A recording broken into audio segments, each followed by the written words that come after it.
So today we will study anti-Parkinsonism drugs. This is the part of your pharmacology and toxicology chapter. So pharmacology में हम जब anti-Parkinsonism drugs के बारे में पढ़ते हैं तो हमें सबसे पहले पता होना चाहिए कि anti-Parkinsonism drugs होती क्या है. तो anti-Parkinsonism drugs हमारे पास ऐसी drugs हैं जो हम पार्किंसंस डिसीज को ट्रीट करने के लिए यूज करते हैं. तो अब पार्किंसन डिसीज क्या होगी? सबसे पहले what are anti parkinsonism drugs?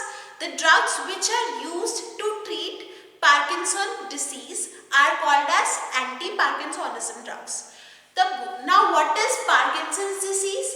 Parkinson disease क्या है? हमारे पास एक वन ऑफ द ऐसी डिसीज है ये हमारे पास पार्किंसन जो कि ओल्ड एज में होती है. हमारे पास जब कोई पेशेंट हमारे पास 65 इयर्स के ऊपर चला जाता है उन पेशेंट्स में ज़्यादा प्रिवेलेंट है हमारे पास पार्किंसन डिसीज जो है. 1871 में हमारे पास एक पार्किंसन जेम्स पार्किंसन नाम का साइंटिस्ट था जिसने हमारे पास पार्किंसन डिसीज के बारे में बताया था. इसी के नाम के ऊपर हमारे पास इस डिसीज का जो नाम है वो पार्किंसन डिसीज पड़ा है. अब पार्किंसन डिसीज हमारे पास ओल्ड एज में होती है. अब इस जो हमारे पास ये डिसीज है इसके अंदर होता क्या है? तो हमारे पास इन पेशेंट्स के अंदर मसल के अंदर रिजिडिटी आ जाती है. हमारे जो पेशेंट्स हैं वो अपने मसल्स को मूव नहीं कर पाते. उनके मसल्स जो है, अब हमारे मसल्स हम वॉलंटरी कंट्रोल कर सकते हैं, हम वॉलंटरली अपने हैंड्स को मूव कर सकते हैं, अपनी लेग्स को मूव कर सकते हैं. अब जिन पेशेंट्स के अंदर हमारे पास पार्किंसंस डिसीज हो जाती है उन पेशेंट्स के अंदर मसल्स की रिजिडिटी आ जाती है फर्स्ट थिंग. उसके अलावा हमारे पास ट्रेमर्स आने स्टार्ट हो जाते हैं और उनके जो हैंड्स हैं वो हमारे पास कॉन्स्टेंटली शेक करते हैं. हमारे पास जिन पेशेंट्स को हमारे पास पार्किंसंस हो जाता है उनको रेस्ट पे ट्रेमर्स आने स्टार्ट हो जाते हैं. उसके अलावा हमारे पास उनका जो पोस्चर होता है वो खराब हो जाता है. उसके अलावा उनका जो मूड होता है वो हमारे पास कंप्लीटली डिप्रेस्ड रहता है. और उसके अलावा हमारे पास एक्सेसिव सेलिवेशन देखी जाती है. हमारे पास पार्किंसंस के पेशेंट्स हैं उन पेशेंट्स के अंदर हमारे पास सलाइवा की जो प्रोडक्शन है वो एक्सेसिव होती है. तब ऐसे अब हमारे पास हमें ये पता चल गया कि जो पार्किंसंस डिसीज है वो ओल्ड एज में होती है और जिस पेशेंट को हमारे पास पार्किंसंस होगी उसके अंदर हमारे पास कांस्टेंट शेकिंग रहेगी बॉडी के अंदर. उसके अलावा हमारे पास मसल्स जो है वो रिजिड हो जाएंगे, उनका जो पोस्चर है वो खराब हो जाएगा, उनका जो मूड है वो हमारे पास डिप्रेस्ड रहेगा. उसके अलावा हमारे पास उन पेशेंट्स के अंदर एक्सेसिव सेलिवेशन होती है. अब हमारे पास जो पार्किंसंस के पेशेंट्स हैं उन पेशेंट्स के अंदर ये जो सारे सिम्टम्स आ रहे हैं या फिर हमारे पास क्या ऐसा कॉज रहता है कि उन पेशेंट्स के अंदर हमारे पास ये सारे सिम्टम्स आते हैं, पार्किंसंस हो जाता है. तो हमारे पास जो हमारे पास प्रपोज्ड रीजन है इसका वो ये है कि डोपामीन और कोलिनर्जिक सिस्टम या एसिटाइलकोलिन के जब हमारे पास इम्बैलेंस हो जाता है so Parkinson occurs due to the imbalance in the dopamine and acetylcholine. तो जब हमारे पास डोपामिनर्जिक सिस्टम के अंदर और कोलिनर्जिक सिस्टम के अंदर हमारे पास इम्बैलेंस हो जाता है तो उन केसेस में हमारे पास पेशेंट्स को पार्किंसंस डिसीज हो जाता है. तो अब हमने जो ट्रीटमेंट करनी है पार्किंसंस डिसीज की, जिन पेशेंट्स के अंदर हमारे पास पार्किंसंस हो गया है तो उन पेशेंट्स को हम कैसे ट्रीट करेंगे? तो हमारा क्या रहता है कि हमने जो है वो कोलिनर्जिक एक्टिविटी डिक्रीज करवानी है, वन ऑफ द एम है. और सेकेंडली हमारे पास क्या एम रहता है कि हमने डोपामिनर्जिक एक्टिविटी इंक्रीज करवानी है. तो हमारे पास जो पार्किंसंस के पेशेंट्स हैं उनके अंदर इम्बैलेंस कैसे होता है? उन पेशेंट्स के अंदर हमारे पास कोलिनर्जिक एक्टिविटी इंक्रीज हो जाती है और हमारे पास जो डोपामिनर्जिक एक्टिविटी है वो डिक्रीज हो जाती है. तो हमने उसका बिल्कुल अपोजिट करना है. The aim of the treatment of Parkinson disease is that we have to increase the cholinergic activity and we have to decrease the cholinergic activity and we have to increase the dopaminergic activity. So हमने body के अंदर dopamine increase करवाना है.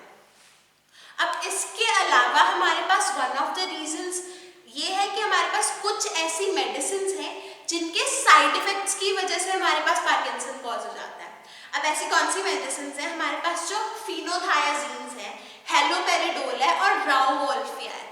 Rauwolfia की वजह से और फिनोथायाजीन्स की वजह से और हेलोपेरिडोल की वजह से, ये जो हमारे पास 3 मेडिसिन हैं, ये जब हम कोई पेशेंट हमारे पास बहुत ज़्यादा टाइम के लिए कंज्यूम करता रहे तो उस पेशेंट के अंदर हमारे पास पार्किंसंस डिसीज हो जाती है।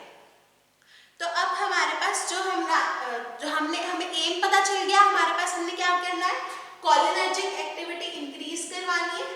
और जो हमारे पास जब हमने कोलिनर्जिक एक्टिविटी इंक्रीज हुई है तो हमने डिक्रीज करवानी है, और जो डोपामिनर्जिक एक्टिविटी है उसको इंक्रीज करवाना है।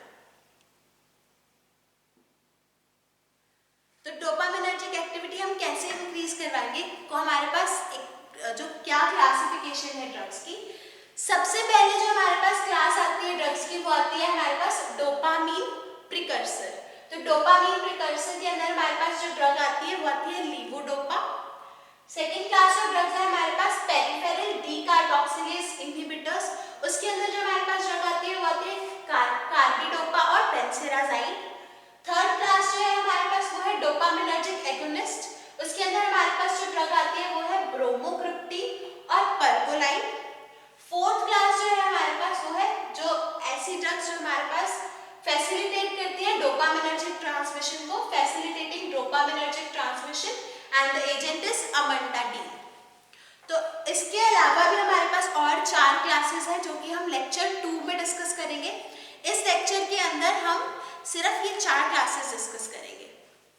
तो सबसे पहले जो हमारे पास एजेंट आता है वो आता है लीवोडोपा, और लीवोडोपा हमारे पास डोपामीन प्रिकर्सर क्लास के अंदर आता है। अब डोपामीन प्रिकर्सर क्लास के अंदर आता है यानी कि हमारे पास जो लीवोडोपा है, लीवोडोपा हमारे पास जो ड्रग है, या इसको एल-डोपा भी बोलते हैं, ये जो हमारे पास ड्रग है ये हमारे पास एक प्रो ड्रग है। अब प्रो ड्रग क्या होती है, what is a pro drug?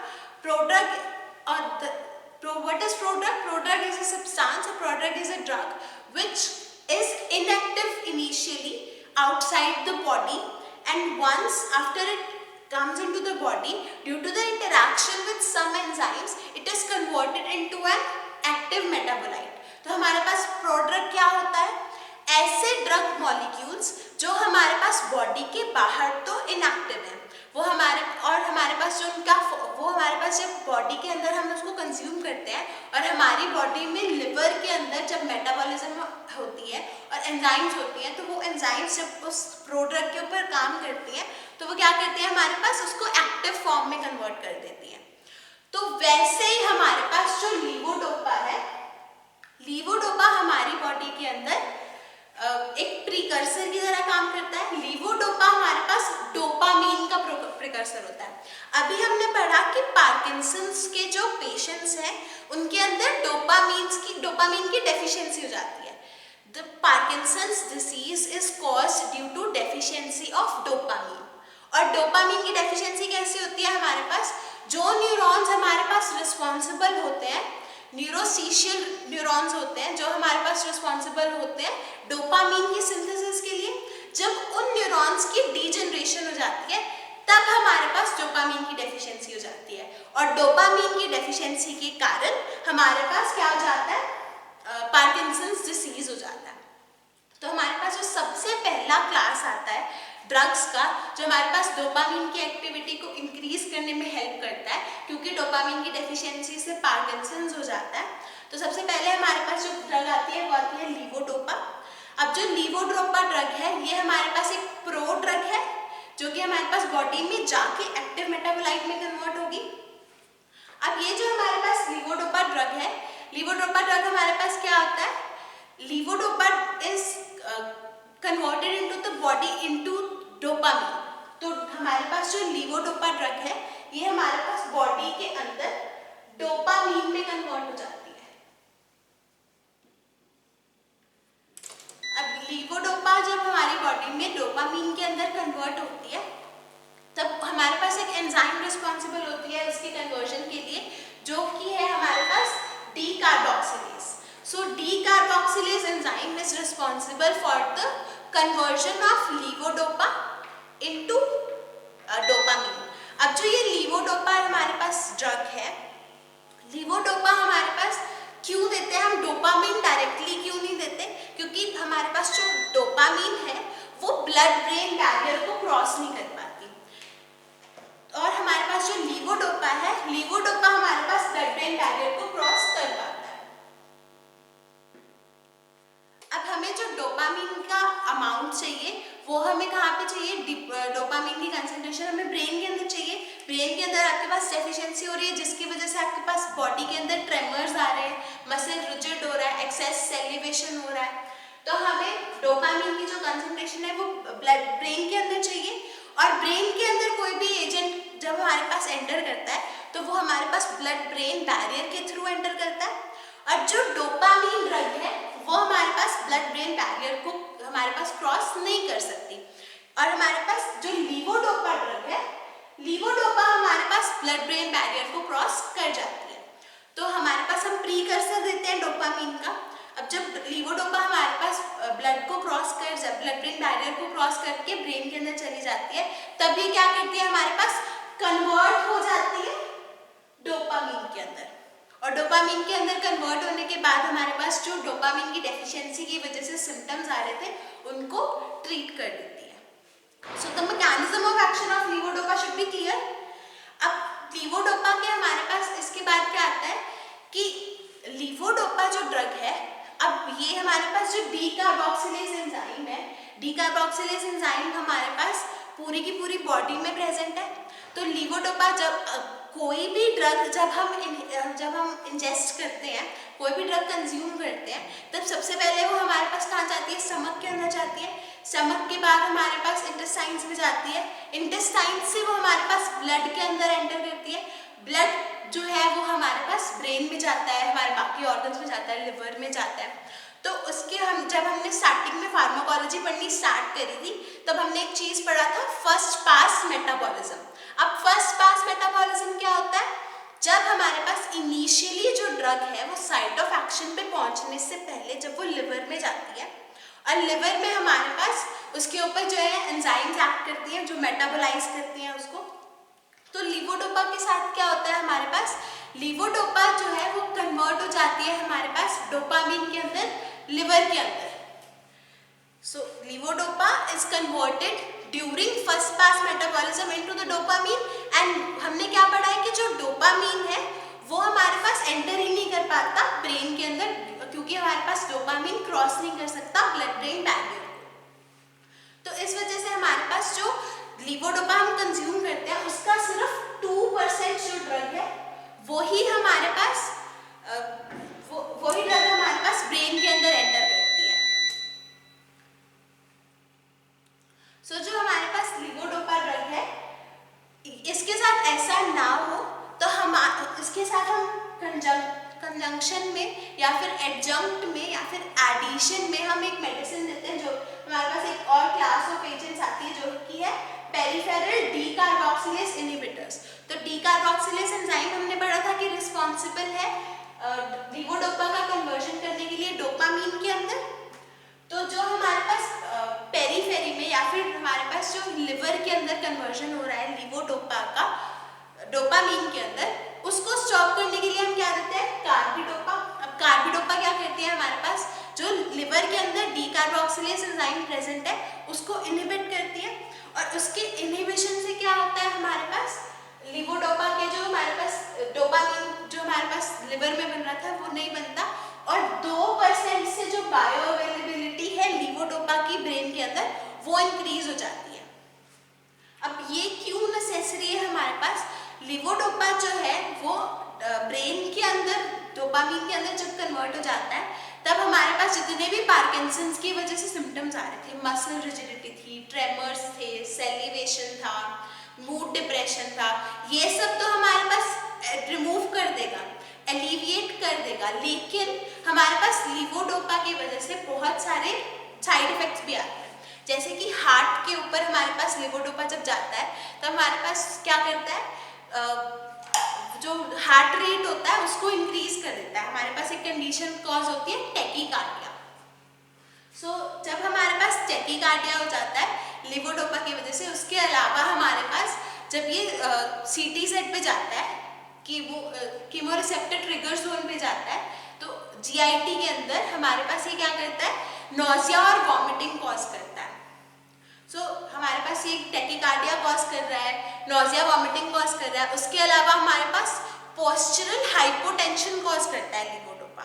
तो ये सारे साइड इफेक्ट्स हमारे पास ना आए, इसीलिए हम लिवोडोपा को कार्बिडोपा के साथ देते हैं। हमारे पास लिवोडोपा और कार्बिडोपा का कॉम्बिनेशन ड्रग जाता है। और कार्बिडोपा हमारे पास क्या करता है, कार्बिडोपा हमारे पास जो डोपामीन, जो लिवोडोपा हमारे पास लिवर के अंदर कन्वर्ट हो जाता है, उसको स्टॉप कर देता है। और हमारे पास लिवोडोपा सिर्फ और सिर्फ ब्रेन के अंदर काम करता है। और जो हमारे पास लिवोडोपा की कंसंट्रेशन जो हमने इनिशियली देनी थी, क्योंकि हमारे पास जो लिवोडोपा होता है वो सिर्फ 2% ही लिवोडोपा हमारे पास ब्लड ब्रेन बैरियर को कन्वर्ट के अंदर क्यों क्रॉस कर सकता है, क्योंकि बाकी का जो हमारे पास लिवोडोपा है वो डोपामीन के अंदर कन्वर्ट हो जाता है। तो उसको स्टॉप करने के लिए हम क्या देते हैं, कार्बिडोपा। सो फर्स्ट जो हमने अभी लिवोडोपा पढ़ा, लिवोडोपा का मैकेनिज्म ऑफ एक्शन आपको क्लियर है। उसके अलावा हमने साइड इफेक्ट्स पढ़े। लिवोडोपा के हमारे पास क्या क्या साइड इफेक्ट्स हैं। Levodopa causes tachycardia, it causes postural hypotension, उसके अलावा it causes nausea and vomiting. अब हमारे पास लिवोडोपा लेकिन यूज कहाँ पे होता है, जो हमारे पास पार्किंसंस के पेशेंट्स हैं उनके अंदर हमारे पास लिवोडोपा यूज होता है। अब जो ये हमारे पास लिवोडोपा होता है, इन सब चीज़ों के अलावा हमारे पास CNS के ऊपर मेंटल कंफ्यूजन, नाइटमेयर्स, एंजाइटी जैसे हमारे पास साइड इफेक्ट्स आते हैं। डोपामीन का लेवल जब हमारे पास बॉडी के अंदर बढ़ जाता है, तब हमारे पास क्या होता है, मेंटल कंफ्यूजन, एंजाइटी, नाइटमेयर्स और मेनिया, साइकोसिस जैसे साइड इफेक्ट्स आते हैं। तब हमारे पास क्या किया जाता है, हमारे पास एक कंसेप्ट आता है इसके अंदर जिसको बोलते हैं ड्रग हॉलीडेज। अब ड्रग हॉलीडेज का क्या मतलब होता है,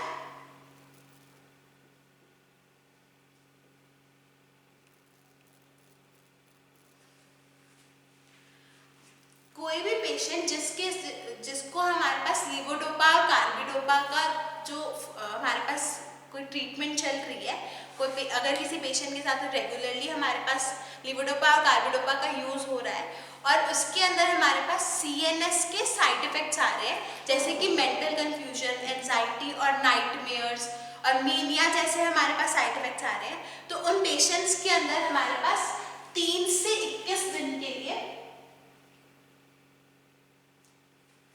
ड्रग को स्टॉप कर दिया जाता है, ताकि हमारे पास उस पेशेंट को थोड़ा सा रिलीफ मिले इन साइड इफेक्ट्स से। और हमारे पास लेकिन जो पार्किंसंस के जो सिम्टम्स हैं उनको बाकी मेडिसिन से कंट्रोल किया जाता है। सो उस फिनोमेना को हम क्या कहते हैं, drug holidays. So what are drug holidays? When a patient is under the regular treatment with levodopa, the treatment is stopped for 3 to 21 days so that the patient can be relieved of the side effects that are caused due to the ingestion of levodopa. तो levodopa की वजह से जो side effects हमारे पास body में आ रहे थे, उन साइड इफेक्ट्स को स्टॉप करवाने के लिए हमारे पास क्या किया जाता है, उस पेशेंट को ड्रग हॉलीडेज दी जाती है 3 से 21 दिन की। अब नेक्स्ट जो हमारे पास क्लास है, नेक्स्ट क्लास है हमारे पास पेरिफेरल डीकार्बोक्सिलेज इनहिबिटर्स। अब पेरिफेरल डीकार्बोक्सिलेज इनहिबिटर्स हमारे पास के अंदर हमारे पास कार्बिडोपा और बेंसेराजाइड है। कार्बिडोपा हमने अभी पढ़ा कि ये हमारे पास एडजंक्ट में दी जाती है, या फिर हमारे पास इसका कॉम्बिनेशन ड्रग है लिवोडोपा का। लिवोडोपा की कंसंट्रेशन डिक्रीज करने के लिए जो हम लिवोडोपा की जो जितनी कंसंट्रेशन हम बॉडी के अंदर दे रहे हैं उसको ओवरऑल डिक्रीज करने के लिए, और लिवोडोपा की अवेलेबिलिटी इंक्रीज करने के लिए ब्रेन के अंदर हम क्या करते हैं, कार्बिडोपा देते हैं। सो कार्बिडोपा हमारे पास हेल्प करती है जो लिवोडोपा के साइड इफेक्ट्स आ रहे थे उसको डिक्रीज करने के लिए। अब नेक्स्ट क्लास जो है हमारे पास वो है डोपामिनर्जिक एगोनिस्ट। अब डोपामिनर्जिक एगोनिस्ट हमारे पास क्या होते हैं, एगोनिस्ट हमारे पास ऐसे एजेंट्स या ऐसी ड्रग्स होती हैं जो कि हमारे पास जब किसी रिसेप्टर के पास जाती हैं तब हमारे पास उनका जो पॉजिटिव एक्शन आता है। तो डोपामिनर्जिक एगोनिस्ट हमारे पास डोपामीन की तरह एक्ट करते हैं। तो जो ब्रोमोक्रिप्टिन परगोलाइड है, ये हमारे पास ब्रोमोक्रिप्टिन क्या करता है, ब्रोमोक्रिप्टिन का जो हमारे पास स्ट्रक्चर होता है वो डोपामिन के जैसा होता है, तो ये खुद भी डोपामिन की तरह एक्शन शो करता है। उसके अलावा हमारे पास जो डोपामिन का सिंथेसिस और रिलीज है ब्रेन के अंदर, उसको इंक्रीज करता है। अब डोपामिन, ब्रोमोक्रिप्टिन और परगोलाइड के हमारे पास नोजिया और वॉमिटिंग और मेंटल कंफ्यूजन जैसे साइड इफेक्ट्स आते हैं। लास्टली हमारे पास जो क्लास है वो है फैसिलिटेटिंग डोपामिनर्जिक ट्रांसमिशन। उसके अंदर हमारे पास आती है अमंटाडीन। अब जो ये अमंटाडीन एजेंट है हमारे पास, अमंटाडीन हमारे पास स्पेसिफिकली एक एंटीवायरल ड्रग है, लेकिन हम इसका यूज जो है as a for the treatment of Parkinson's disease भी करते हैं। अब क्या करती है हमारे पास अमंटाडीन, अमंटाडीन हमारे पास सिंथेसिस इंक्रीज करवा देती है डोपामीन का, और डोपामीन का सिंथेसिस इंक्रीज कराने के अलावा इसका जो रिलीज होता है ब्रेन के अंदर उसको इंक्रीज करवा देती है, और हमारे पास जो ओवरऑल पार्किंसन के सिम्टम्स आते हैं उसका जो हमारे पास ट्रीटमेंट हो जाता है विद द हेल्प ऑफ अमंटाडीन। आज हमने 4 क्लासेस कवर करी, डोपामीन प्रिकर्सर या फिर डोपामीन प्रोड्रग जो कि है levodopa, secondly peripheral decarboxylase inhibitors जो कि है कार्बिडोपा। लीवोडोपा और कार्बिडोपा हम कॉम्बिनेशन में देते हैं, उसके अलावा बेंसेराजाइड भी हमारे पास एक पेरिफेरल डीकार्बोक्सिलेज इनहिबिटर है। थर्डली हमारे पास डोपामिनर्जिक एगोनिस्ट है, जो एजेंट्स हमारे पास रिलीज इंक्रीज करवाते हैं डोपामीन का ब्रेन के अंदर। उसके अलावा हमारे पास ऐसे एजेंट्स जो कि ट्रांसमिशन हमारे पास इंक्रीज करवाते हैं डोपामीन का, जिसके अंदर आता है अमंटाडीन। नेक्स्ट क्लास में हम, नेक्स्ट लेक्चर के अंदर हम पढ़ेंगे जो हमारे पास कोलिनर्जिक एक्टिविटी जो डिक्रीज करवानी है हमने, वो कौन से ऐसे एजेंट्स हैं जो कि हमें हेल्प करेंगे पार्किंसंस की ट्रीटमेंट के।